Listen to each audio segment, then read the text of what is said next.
Este é o amor.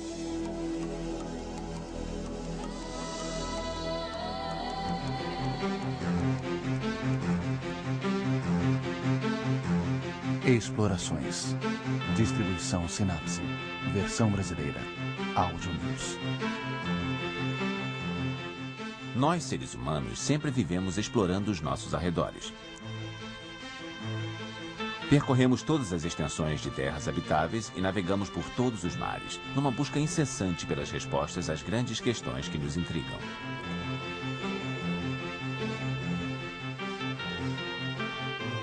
A exploração permite que o ser humano satisfaça suas necessidades básicas e também a curiosidade de saber o que existe além dos seus horizontes.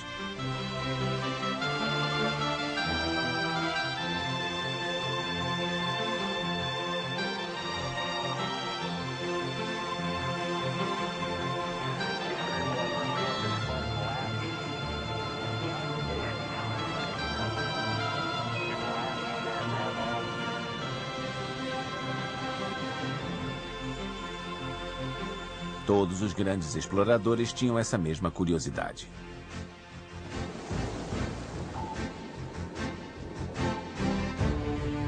Uma curiosidade que os levou a enfrentar o desconhecido na esperança de voltarem trazendo algo novo.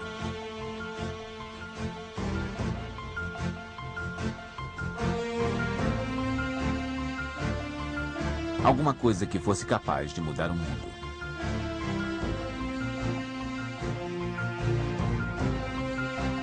Ou de mudar o curso do desenvolvimento humano.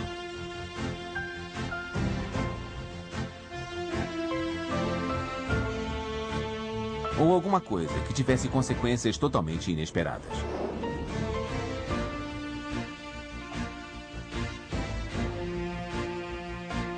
O ser humano jamais vai parar de fazer perguntas. Essa capacidade de questionar faz parte do nosso processo evolutivo. Quem somos?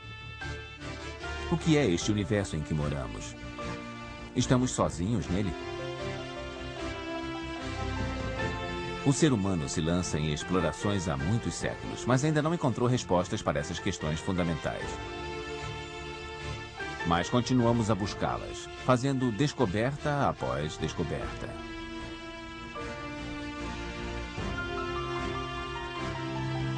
Os exploradores voltam de suas jornadas trazendo apenas respostas parciais. Essas despertam novas questões que os impulsionam para novas jornadas, num ciclo que não tem fim.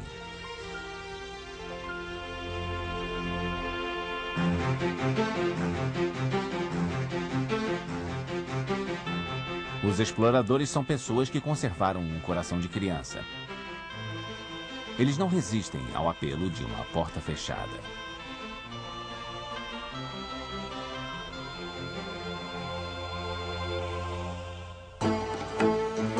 Além do horizonte.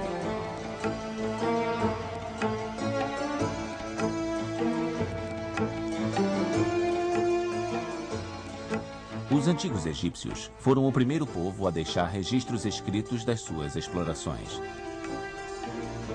Os hieróglifos nas paredes dos templos contam as histórias das suas jornadas para um lugar distante e mítico, as terras de Punt.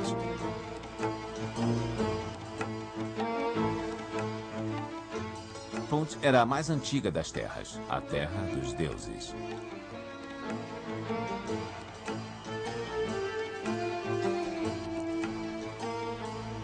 A localização exata de Punt continua sendo um mistério, porque os egípcios organizaram muito poucas expedições ao longo de um período grande de tempo e não restaram vestígios da rota que usaram. Os deuses egípcios eram generosos. Os peregrinos que chegavam a Punt descobriam tesouros incríveis. Havia ébano, marfim, ouro, prata e mirra, uma substância aromática queimada nos altares sagrados. Essas jornadas exploratórias serviam aos objetivos políticos e comerciais dos faraós do Egito. Para afirmar o seu poder, as dinastias organizavam expedições para subir o Nilo, atravessar o deserto ou cruzar o Mar Vermelho.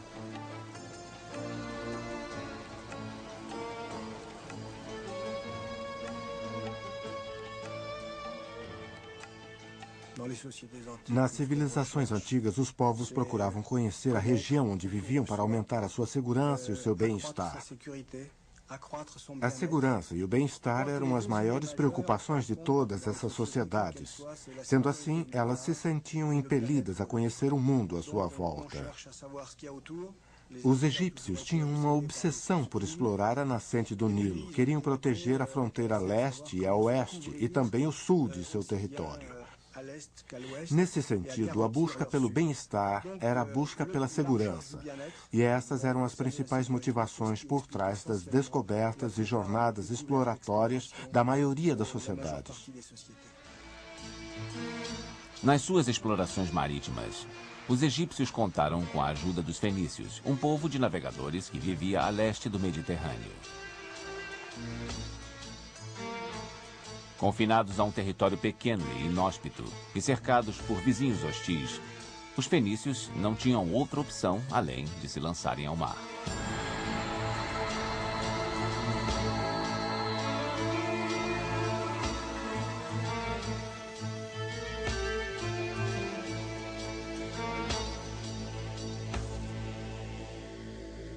Les Phéniciens, c'était un peuple qui se trouvait. Os fenícios viviam onde hoje se situa o litoral do Líbano. Eles eram mercadores brilhantes, verdadeiros gênios das negociações. Eles buscavam as mercadorias mais raras nos países onde eram produzidas e as vendiam aos povos vizinhos do seu território, obtendo lucros fantásticos.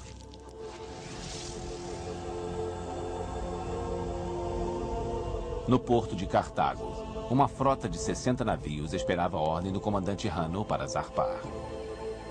A frota passaria entre as colunas de Hércules, conhecidas hoje como o Estreito de Gibraltar, e seguiria em direção à costa ocidental da África.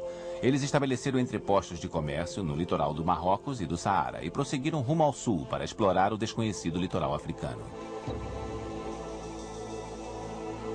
Os deuses apareceram para mim esta noite. Eles voaram para longe numa carruagem de fogo em direção às estrelas. Eu implorei aos deuses que permitissem a continuação da nossa jornada e que nos levassem de volta a Cartago em segurança ao final dela.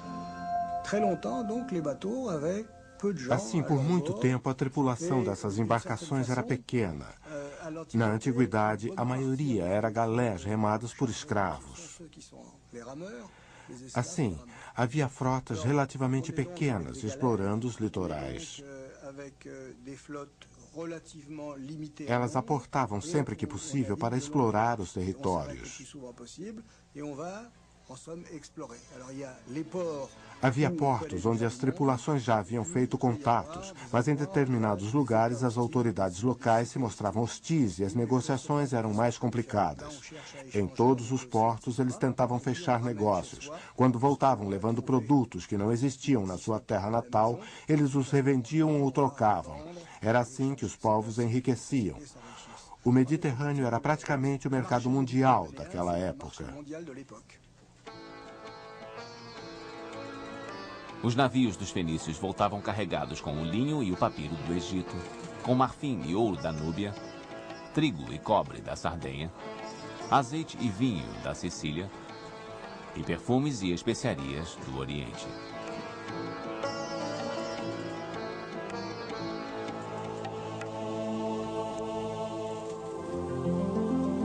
Há mais de 2.500 anos, os antigos gregos foram os primeiros a traçar um mapa lógico e exato do mundo conhecido na época. O centro do mundo era o Mediterrâneo. Na época, ele não era chamado assim. Era simplesmente o mar. O Mediterrâneo banhava 3 continentes: a Ásia a leste, a África, que era conhecida na época como Líbia ao sul, e ao norte o continente europeu. E onde ficavam os limites do mundo? Bem, os povos da época acreditavam que esses 3 continentes eram cercados por um rio enorme que circundava a Terra. Eles chamavam esse rio de o Rio Oceano.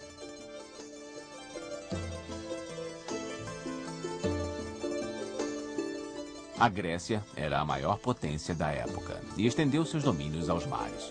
Os gregos criaram entrepostos de comércio que se transformaram em cidades.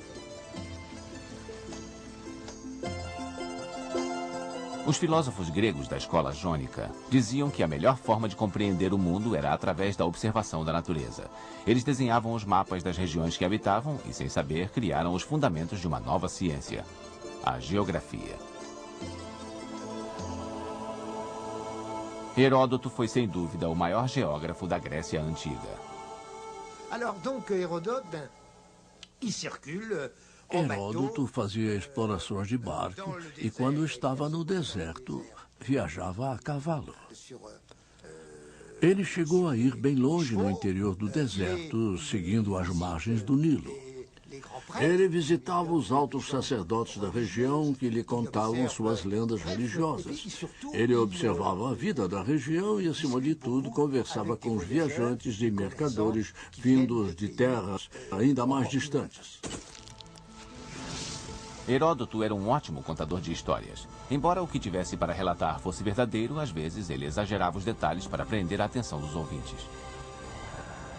Na Índia, eu vi as maiores criaturas de 4 patas que vivem sobre a terra. Vi o ouro ser retirado das minas ou simplesmente pescado nas águas dos grandes rios. Eu vi árvores selvagens cujos frutos guardam uma lã mais macia que a lã das ovelhas. Na Arábia, o ar é impregnado dos perfumes mais maravilhosos. E na Etiópia moram as pessoas mais altas e mais belas do mundo.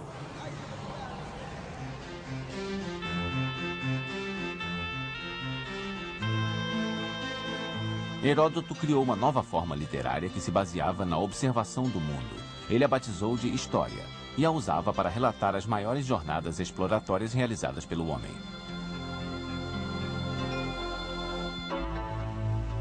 Viajando o mundo inteiro.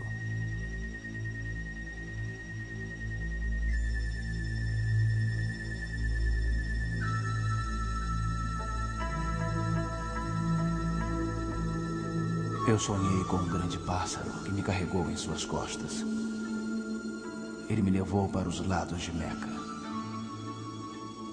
Ele me levou para os confins do Oriente, até o país verde e escuro, onde me deixou.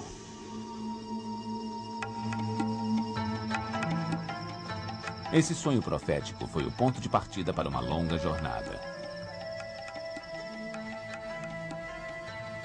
Em 1325, um jovem de 21 anos saiu de sua casa em Tânger para uma peregrinação a Meca. A sua jornada acabaria levando 30 anos.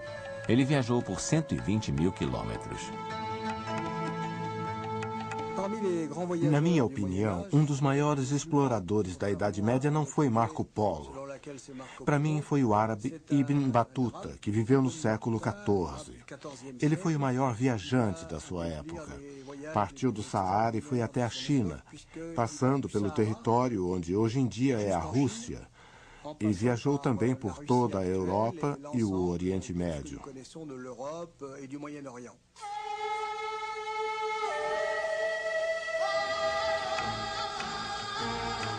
Ibn Battuta era um viajante que preferia ter os pés no chão. Ele não queria atravessar o mar, que considerava traiçoeiro e perigoso. Preferia seguir a pé, se unindo às caravanas que encontrava pelo caminho. Os melhores geógrafos e exploradores da Idade Média vieram do mundo árabe.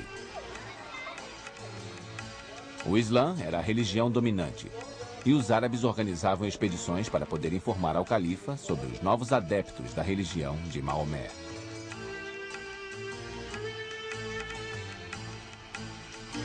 Foi em nome de Alá que Ibn Battuta partiu para explorar novos horizontes e terras desconhecidas. Ele tinha habilidades diplomáticas e era um ótimo viajante, e sua jornada o levou aos confins do Oriente.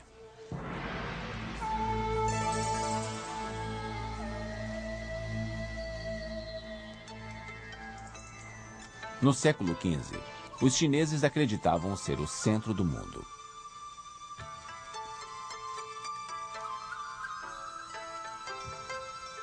A China já era o país mais densamente povoado do planeta e, com certeza, o maior.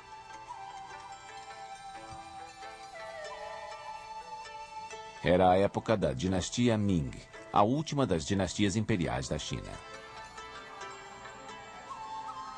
O jovem imperador Yongle enviava navios cuja única missão era impressionar as terras visitadas com a grandiosidade do seu império. Cheng Ho, um amigo do imperador, foi nomeado almirante supremo da Frota do Tesouro.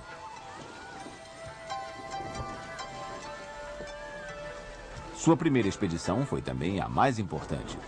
Ela incluía 317 navios com mais de 27 mil tripulantes, incluindo médicos e dignitários. A rota incluía visitas ao Vietnã, Indonésia e Sri Lanka antes de chegar à Índia.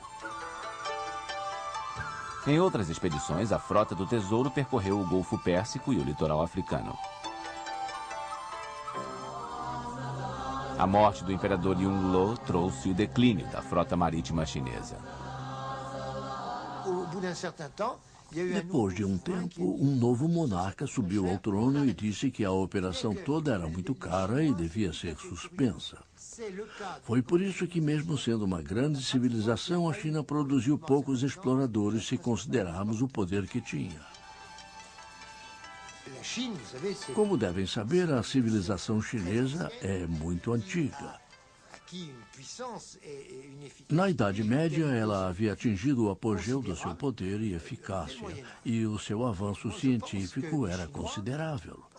Acho que os chineses dispunham de todas as condições técnicas para cruzar o Oceano Pacífico e descobrir a América. Mas a história caminhou de outra forma.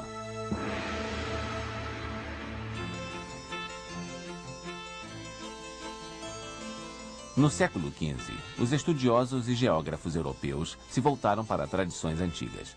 Eles passaram a aceitar o conceito de que a Terra era redonda, como os gregos haviam defendido.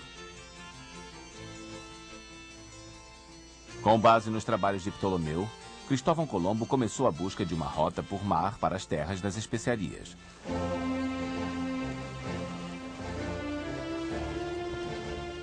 Com uma frota de 3 pequenas caravelas, ele partiu rumo ao ocidente.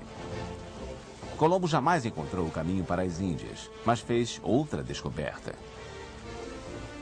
Um continente que mais tarde recebeu o nome de América. Isso criava um problema terrível. Tanto cristãos quanto judeus tomavam os textos bíblicos como fundamento de vida. E, segundo a Bíblia, só existiam 3 continentes: a Ásia, a África ou Líbia e a Europa. E como eles acreditavam que toda a criação de Deus estava descrita na Bíblia, simplesmente não poderia existir um 4º continente. Mas essa pode ter sido pelo menos a segunda descoberta da América, já que há indícios de que os vikings e outros povos podem ter visitado o continente americano. Mas se houve este desembarque, não se tem notícia de que ele tenha afetado muito a vida no Novo Mundo. Em contraste, a chegada de Cristóvão Colombo tornou-se um momento histórico marcante. A partir dela, os europeus se autoproclamaram conquistadores do mundo. No início do século XVI, quando os portugueses controlavam os mares do Oriente, Fernão de Magalhães disse ao rei da Espanha que poderia encontrar um caminho para a Ásia navegando na direção oposta. Em primeiro lugar, vinham os interesses da Espanha, as preocupações econômicas. Mas existia também um desejo de confirmar se a Terra era mesmo redonda e se isso podia ser comprovado. Além disso, havia os motivos políticos. A coroa espanhola queria reinar suprema. Carlos V chegou a dizer que o sol jamais se punha no Império Espanhol.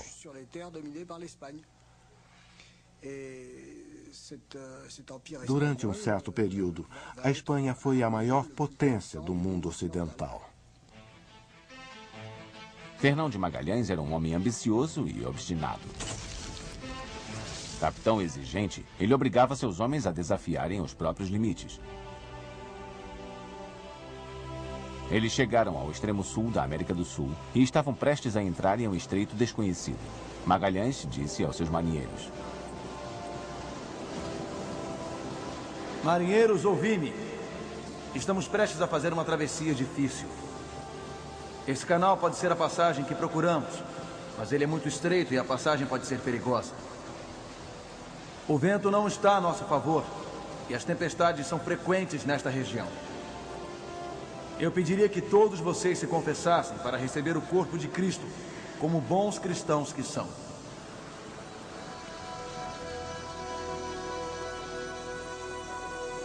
Ao emergirem do tortuoso canal, os marinheiros se depararam com um mar imenso. Depois de 38 dias de batalha, Magalhães chorou de alegria. Ele havia encontrado a passagem para o Mar do Oriente.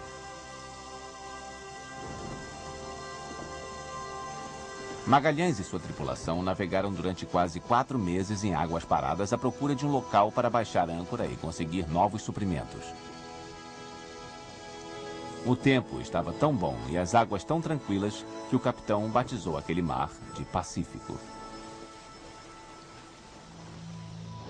Fernão de Magalhães morreu nas Filipinas, assassinado por guerreiros nativos. Mas a sua expedição conseguiu voltar para casa. Mesmo sem o capitão, eles refizeram o caminho de volta a Sevilha. Quando a frota partiu, era composta por 5 caravelas e um total de 250 tripulantes. Ao voltar, havia apenas um navio com 19 marinheiros e o diário de bordo de Magalhães, onde ele havia registrado suas impressões sobre a viagem.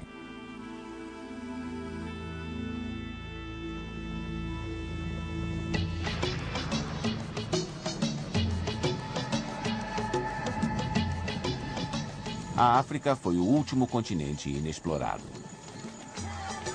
Até o século XIX, o berço da espécie humana permaneceu uma terra desconhecida, envolta em mistérios.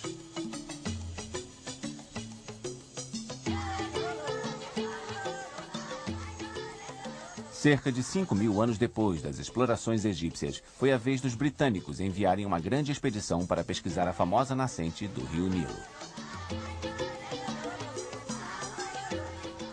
Em 1856, John Speke, oficial do exército indiano, foi enviado para descobrir o ponto de origem do Nilo. Depois de uma jornada longa e exaustiva, Speke finalmente encontrou o lago, que batizou de Lago Vitória, em homenagem à rainha. Embora não pudesse provar, Speke anunciou ter encontrado a nascente do rio Nilo. Mas havia dúvidas sobre a precisão das suas descobertas. Os britânicos organizaram outra expedição para verificar se o Lago Vitória era mesmo o ponto de origem do Nilo. O Dr. Livingstone, um missionário cujo nome hoje é famoso, foi encarregado de chefiar a missão. Infelizmente, Livingstone desapareceu. Não se teve qualquer notícia dele durante 3 anos. Foi então que o jornalista americano Henry Morton Stanley partiu em busca do explorador britânico. Ele encontrou Livingstone no povoado de Ujiji, numa região que hoje pertence à Tanzânia.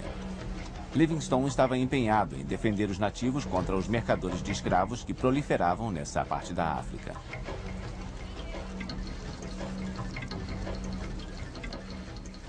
Stanley e Livingstone voltaram com provas irrefutáveis de que o Lago Vitória era mesmo a origem das águas do Nilo.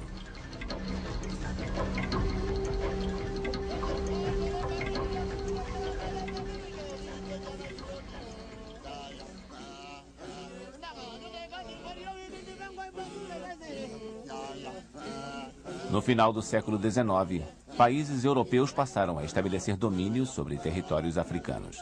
A colonização estava se disseminando para que, segundo os colonizadores, os nativos pudessem desfrutar os benefícios da civilização europeia.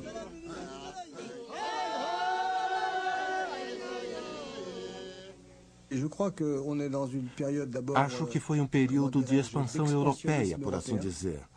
Foi uma época em que o homem branco, como nós nos denominávamos, se sentiu um conquistador. Acertadamente ou não, nós sentimos que nossa missão era a conquista. De qualquer forma, o homem branco tinha o papel de Prometeu. Ele ousava explorar o desconhecido. Ele queria levar seus conhecimentos a outros povos e também almejava a glória. Cada explorador queria ser o primeiro a plantar sua bandeira, fosse para o seu triunfo pessoal ou para a glória de seu país. Mary Kingsley foi uma mulher corajosa, que desafiou as convenções da sua época. Ela não só se tornou uma exploradora, como ousou questionar a política colonial britânica.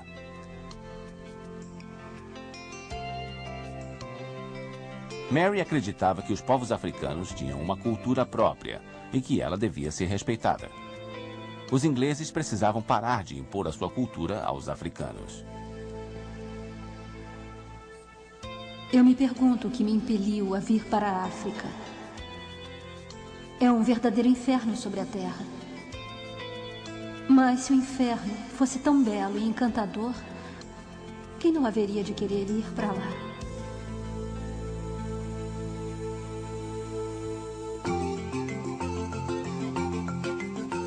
As últimas fronteiras inexploradas.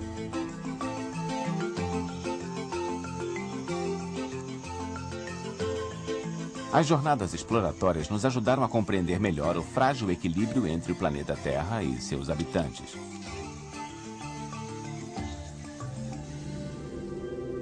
Mas hoje, a exploração também se tornou ela própria uma indústria. Existem sempre novos territórios a serem descobertos, repletos de recursos naturais e tesouros para enriquecer quem for extraí-los. Às vezes, essa extração é feita de uma maneira que põe em risco o meio ambiente.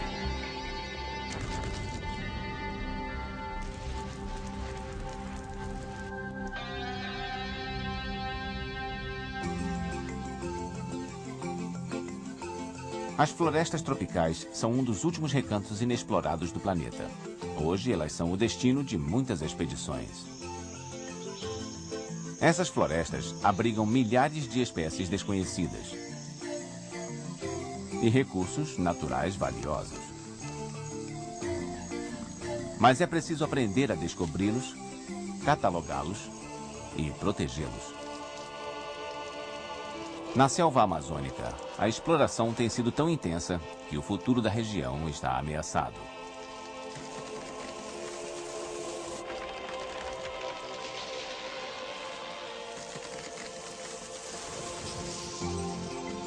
As matas virgens também servem de abrigo a seres humanos que mantêm o modo de vida dos seus ancestrais. E todas as suas preciosas tradições estão desaparecendo.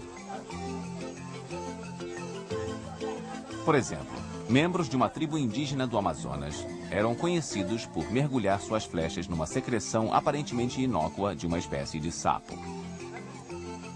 Mas essa substância provou ser um veneno usado pelos índios, e os cientistas extraíram novos antibióticos dele.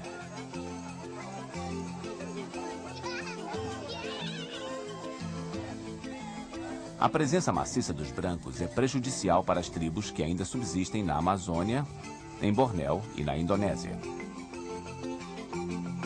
O contato com a nossa civilização leva a doenças desconhecidas que podem dizimar aldeias inteiras.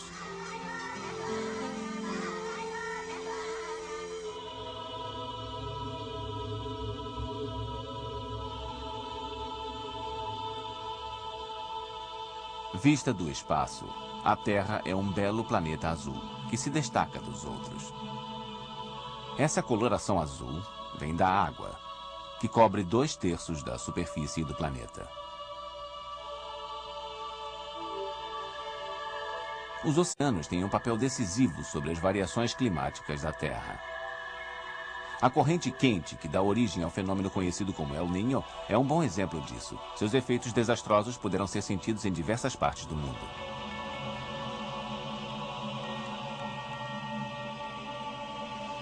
Os oceanos também ajudam a equilibrar o clima, graças à sua grande capacidade de absorver o calor.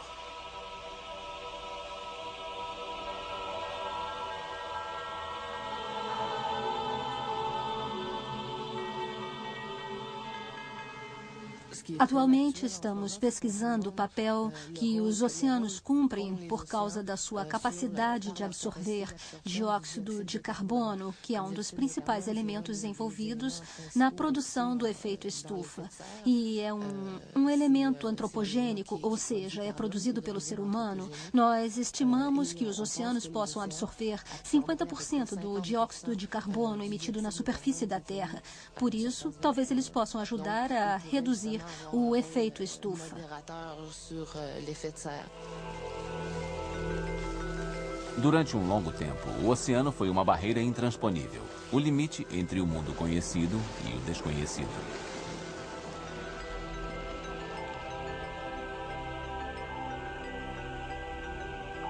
Mas e quanto ao fundo do mar?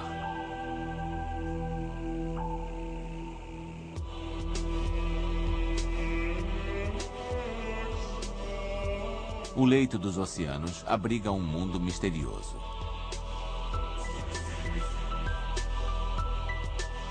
É um mundo povoado por estranhas criaturas e perfurado por fissuras tão profundas que parecem levar ao coração do planeta.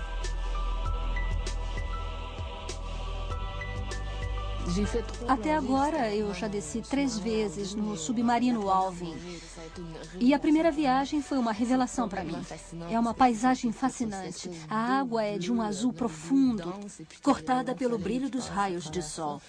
E, à medida que descemos, a luz começa a escassear até ser fornecida apenas por alguns organismos bioluminescentes. Ao chegar aos 100, 200, 300 metros de profundidade, a escuridão é completa. Até hoje sabemos muito pouco sobre o mundo submarino.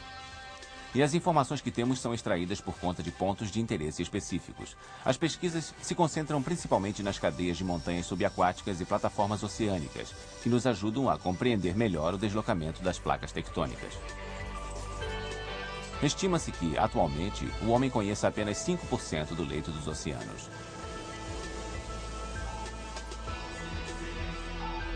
Quanto mais fundo mergulhamos, mais o frio aumenta. E mais hostil o ambiente parece à vida. Ainda assim, existem fontes de vida, chamadas fissuras hidrotermais.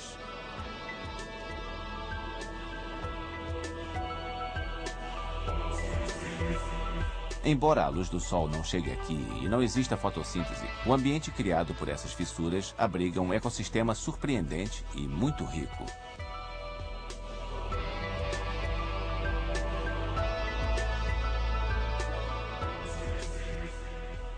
Desde a descoberta dessas fissuras, já registramos 300 espécies que eram totalmente desconhecidas. Atualmente, a cada mergulho descobrimos novas espécies. É um potencial inacreditável. Comparado ao que vemos normalmente no leito marinho, esse ecossistema abriga um número impressionante de organismos. Pode haver até 10.000 seres vivos por metro quadrado.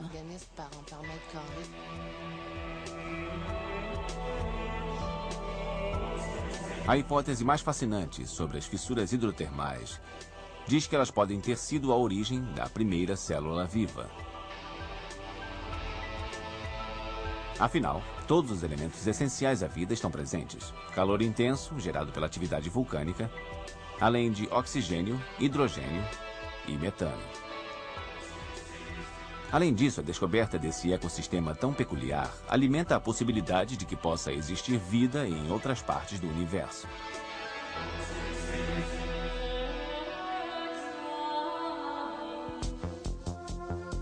Rumo ao infinito.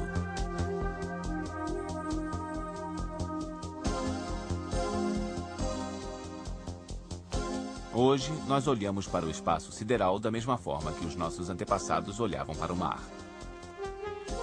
Sonhamos com grandes expedições capazes de desvendar os segredos do universo.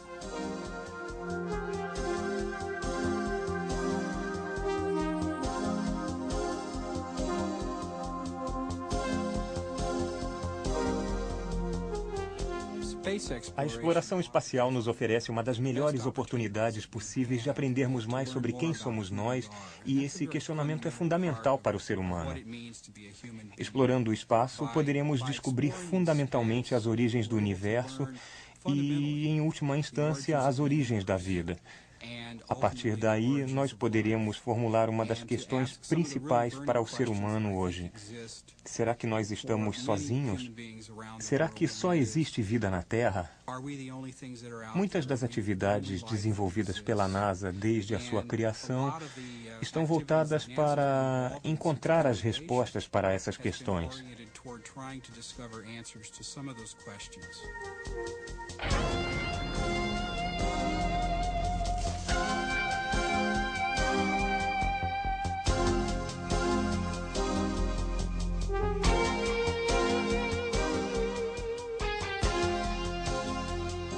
Por exemplo, hoje nós podemos afirmar com certeza que existe gelo em uma das luas de Júpiter, chamada Europa, e que esse gelo está em movimento. Isso pode indicar que as placas de gelo estão sobre uma camada de água, aparentemente de água quente. Assim, encontramos lá algumas condições idênticas às que há na Terra, e isso despertou um grande interesse em pesquisá-las mais a fundo.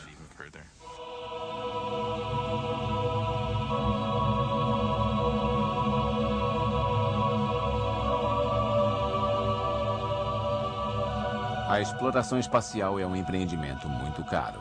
Ela consome um total de cerca de 21 bilhões de dólares por ano de países no mundo inteiro. Os europeus, japoneses, canadenses, americanos e russos uniram forças para lançar um novo projeto, uma estação espacial multinacional.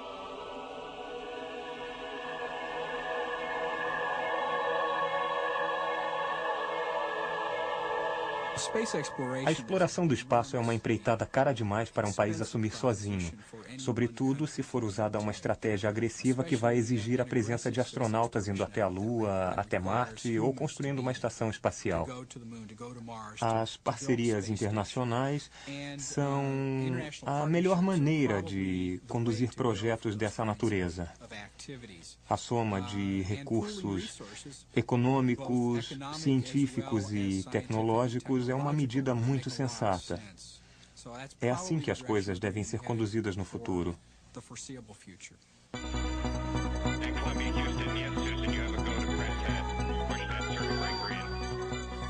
As dificuldades encontradas para a exploração do espaço levaram ao desenvolvimento de novas tecnologias que têm aplicações práticas em nosso cotidiano.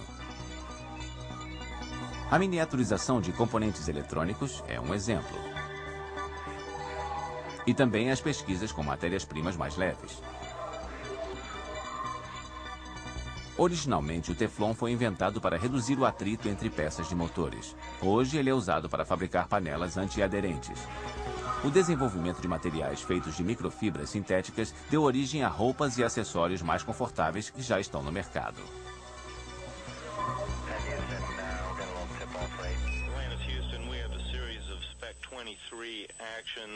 Os satélites revolucionaram as comunicações.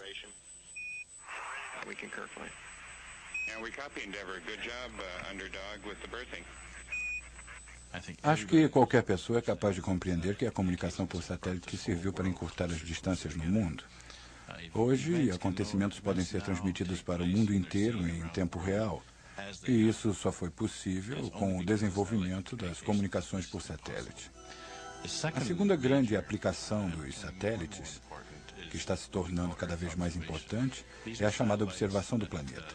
São satélites desenvolvidos para monitorar a Terra, o movimento das nuvens e o meio ambiente. E eles estão nos dando as informações mais precisas de que dispomos sobre o nosso próprio planeta, ajudando na preservação do meio ambiente e no melhor gerenciamento dos recursos naturais. Essas são as duas grandes utilidades da tecnologia espacial para a vida aqui na Terra. O telescópio espacial Hubble também cumpre uma função de observação. Ele permite que exploremos os confins do universo sem pôr vidas em risco, já que não é tripulado.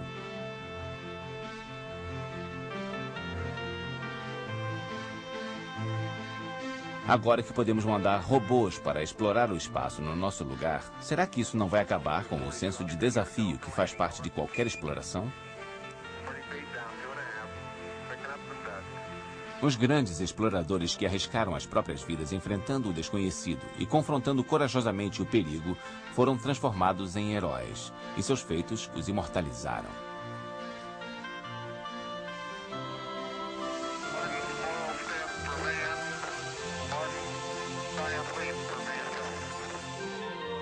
O primeiro homem a pisar na Lua e o primeiro a desembarcar na Antártica foram elevados ao posto de heróis. Será que para eles era importante o fato de serem os primeiros a pisar em um território desconhecido?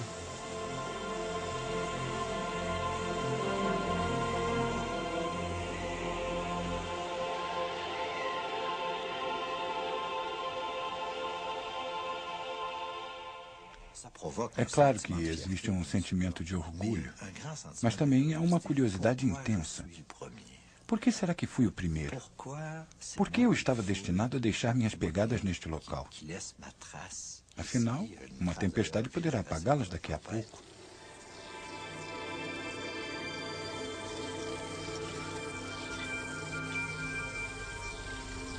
Para aprender mais sobre a capacidade humana de resistir a ambientes hostis, Bernard Voyer e Thierry Petry atravessaram a Antártica, uma das regiões mais inóspitas do mundo.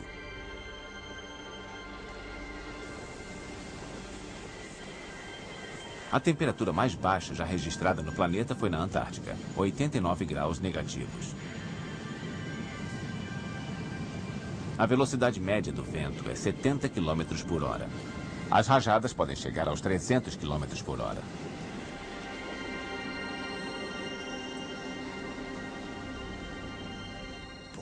Por que ir para a Antártica? Ou por que subir uma montanha? Quando você chegar ao topo, o que poderá fazer além de voltar pelo mesmo caminho? Então, por que subir? As pessoas dizem que os aventureiros são os conquistadores do inútil, porque nem sempre retornam com novos avanços para a humanidade. Mas nós trazemos uma carga preciosa. Na verdade, é ela que nos mantém vivos. Enquanto caminhava pela Antártica, eu avançava todos aqueles quilômetros dentro de mim mesmo também. E esse é o grande sentido das jornadas exploratórias.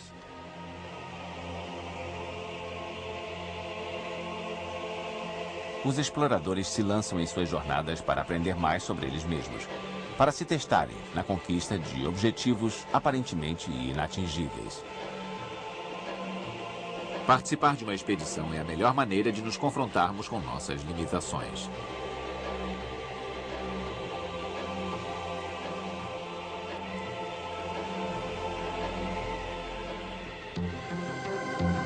Dos sonhos à realidade.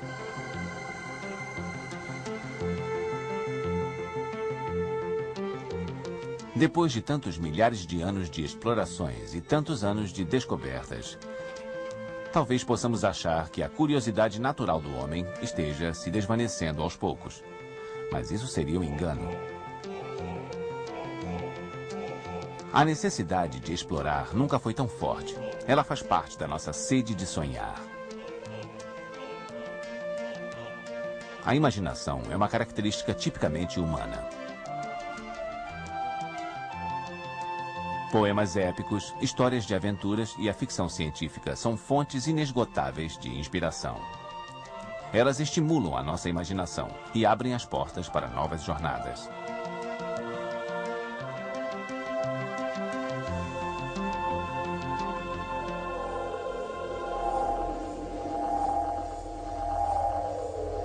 O desconhecido serve de inspiração para os escritores da mesma forma como fascina os exploradores. Afinal, ele pode guardar preciosidades. É difícil dizer se a ideia da colonização de outros planetas é viável ou não passa de ficção científica. Com certeza, ela ainda não faz parte da realidade e vai continuar não fazendo durante muito tempo. Mas quase qualquer coisa que o homem é capaz de imaginar, ele também é capaz de realizar. Eu não diria que é impossível a longo prazo. A ideia de extrapolar o limite deste planeta, de explorar outros planetas e empreender viagens intergalácticas, é um dos grandes sonhos do ser humano atualmente.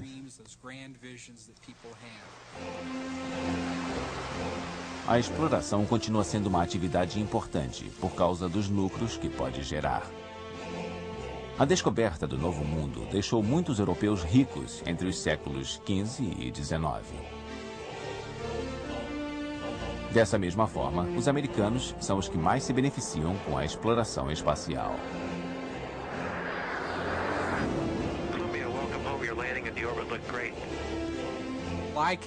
A meu ver, existem 5 fatores que possibilitam as explorações. O primeiro é a vontade política. É preciso haver uma meta política a cumprir. O segundo é uma economia estável que garanta recursos para financiar a exploração. O terceiro são as tecnologias necessárias. O quarto é um modelo científico que permita o aproveitamento e incorporação dos novos dados científicos. E o último e mais importante é uma opinião pública favorável. A população deve perceber a importância do projeto e estar disposta a despender tempo e energia para colocá-lo em andamento. A exploração leva a mudanças e a uma evolução que pode beneficiar a humanidade como um todo. No século XVI, os europeus viram a descoberta da América exclusivamente como uma maneira de enriquecer. 500 anos mais tarde, nós sabemos que foi uma descoberta carregada de sentido e que permitiu o surgimento de uma nova civilização. Talvez, como Fernão de Magalhães, Colombo não tivesse ideia da importância da sua descoberta, ou talvez até tivesse, pois dá indícios disso em suas memórias. Mas ele jamais poderia conceber as consequências que ela teria a longo prazo. E elas foram muito simples. Do século XVI em diante, o continente americano evoluiu para se tornar o que é hoje, um continente povoado essencialmente por descendentes de europeus. Às vezes, os choques culturais podem ser violentos. A descoberta da América estimulou a expansão da cultura europeia em detrimento da cultura nativa. Nosso planeta se transformou numa aldeia global graças a um longo processo evolutivo nascido da necessidade humana de expandir seus horizontes e procriar. A exploração não trará respostas para todas as nossas questões. Pelo contrário, ela é uma fonte inesgotável de novas questões. Um exemplo disso é como as primeiras fotos do planeta visto do espaço transformaram a nossa visão do mundo. As pessoas começaram a ver aquela bola pequena, aparentemente frágil, azul e muito bonita no meio da escuridão infinita do espaço. Isso fez nascer uma nova afeição pelo planeta em que vivemos. O sucesso dos movimentos ecológicos modernos pode ser atribuído em grande parte a essas primeiras imagens.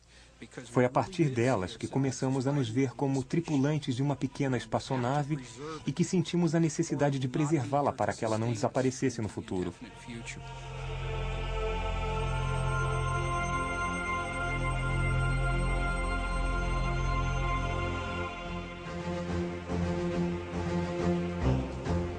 Nesse mundo moderno, os cientistas assumiram a função desempenhada pelos filósofos do mundo antigo. Nossos antepassados se concentravam nos porquês. Hoje nós buscamos descobrir o como.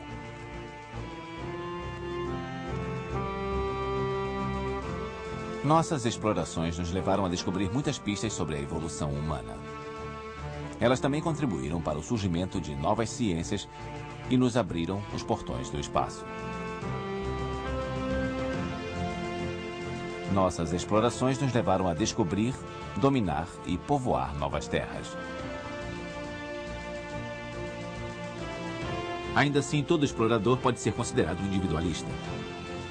É uma pessoa que irá lutar pelos seus ideais e que se lança ao desconhecido de braços abertos.